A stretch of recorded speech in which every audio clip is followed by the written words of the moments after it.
to TV9 News. I'm your host Ashish Parekh.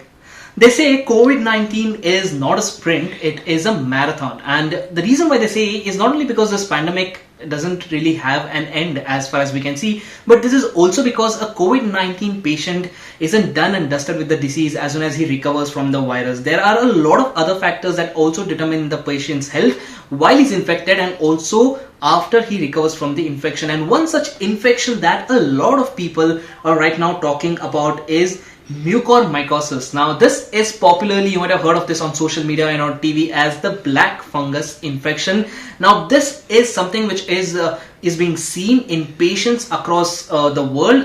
In India, this was seen during the first wave as well. This is being seen in the second wave as well, but it is much more significant during the second wave.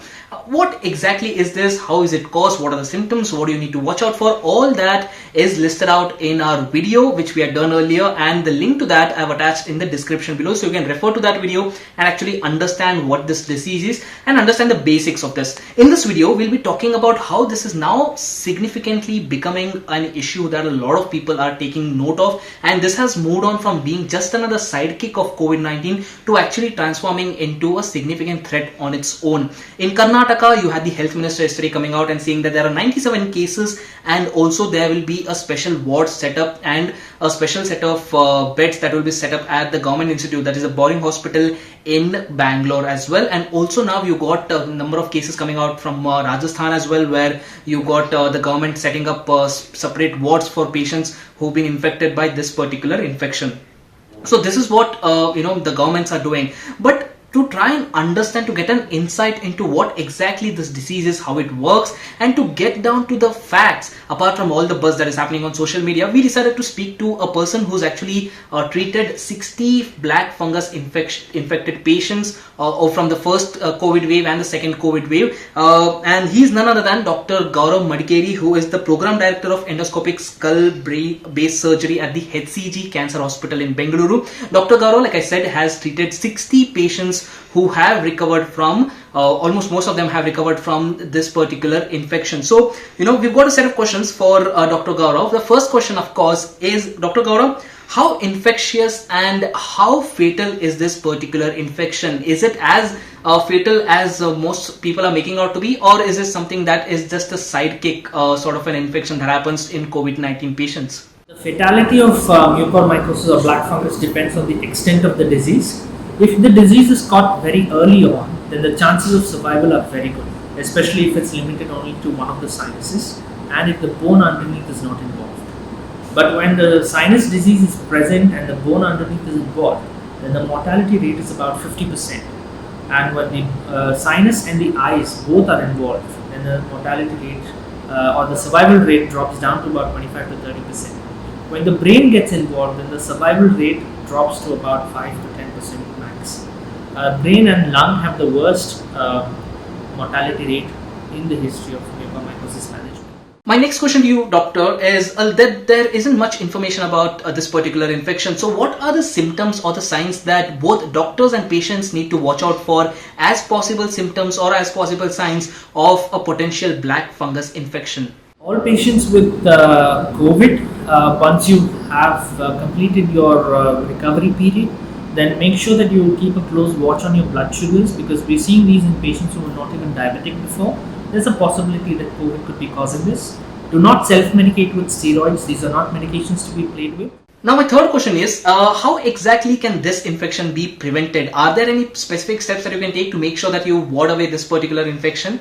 Prevention of black fungus or mucormycosis involves management of your blood sugars to make sure that you are not at risk of developing this fatal infection. Please, all those who've had COVID-19 infection, please make sure, whether you're diabetic or not, whether you've received steroids or not, it's not a very big investment to make. You can get a glucometer and check the sugars at home yourself. If your sugars are unusually high, then please consult a diabetologist or an endocrinologist to help you manage these sugars, so that your risk of developing this disease drops down drastically. Do not take unnecessary steroids unless a doctor has given you a prescription for them. Now, we hadn't really heard of this particular infection, and only after COVID-19 is it that almost everyone has heard of this. So, in a way, is COVID-19 driving the increase in this particular infection in patients? We don't know how COVID is exactly causing this chaos, but it's possible that there are some theories that COVID could be causing havoc with the way sugars are being handled in the body. So this we call this condition as pancreatitis. It's possible that there could be some form of inflammation in the pancreas causing the sugars to go up and down, and that is the reason why the fungus is taking advantage of this. And also there's the factor of having serum ferritin. Normally the serum ferritin, if it's pretty high, it feeds the fungus much well when compared to those who have low ferritin levels. So that's the reason why the fungus is thriving after COVID. Now, this is of course relatively unknown. So, are there any sort of particular guidelines that have been set that need to be followed when someone is diagnosed or someone comes across this particular infection? Mucormycosis was actually a very rare disease in the past, and that's why whatever reports have been made worldwide have only been of a couple of case reports here and there. So it's been not possible to create a set of guidelines to manage this disease. Whatever guidelines we have at this point of time have all been from anecdotal data. There's very few systematic reviews and meta-analysis which have been done to identify the risk factors or those which affect survival in these patients. We are in the process of creating guidelines. Now that we have so many cases, we are working on analyzing this data and creating guidelines for the same.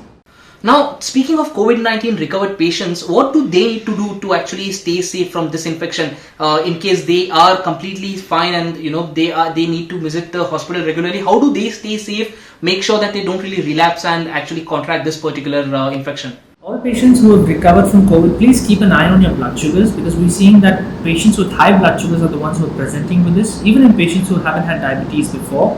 All patients also do not self-medicate with steroids. These are not drugs to be played with. Unless a physician refers them to you for a specific period and dose, stick to that. And at the slightest hint of any cheek pain, toothache or headache of new notice, then do come and visit a nose specialist or an ENT specialist who can help diagnose this condition at the earliest with a gadolinium MRI scan. Now, everyone's been talking about amphotericin. You got SOS calls on social media. You got a lot of people actually worrying about this. It's pretty much the same situation as as it was for remdesivir as well. And we've even come across reports where it said that the injection which costed 5,000 is now costing 70,000 in some places in black markets. So that's the situation that has come out. So is amphotericin the only option, medical option available, medical treatment method available for this particular infection? The treatment of mucormycosis involves two things. First step is always surgery, because you have to remove all the dead tissue and allow the fresh blood to flow in. That allows the amphotericin B to come into the field and kill the fungus, which is microscopic. There are certain other medications which can be used in place of amphotericin B, like posaconazole and isavuconazole, but their efficacy is not as much as amphotericin B. Amphotericin B is available in two formulations, liposomal and conventional. Unfortunately, as a country, we've run out of the liposomal formulation at this point of time, or it may not be easily available, but the conventional form is being used now. Thanks a lot, Dr. Gaurav, for joining us with these insights. So that was Dr. Gaurav Madekeri, who's from HCG Hospitals and is someone who has closely worked with this particular sort of infection, the black fungus infection, during the first wave and the second wave as well. And he's, like he said, he's looked after 60 patients who have suffered with this infection, and almost all of them have recovered safely. Do let us know what you guys think of this particular information, and also did you find it insightful? If you did, do leave behind a like, share and comment on this particular video as well, and don't forget to like and share and subscribe to TV9 News. Thanks a lot for watching.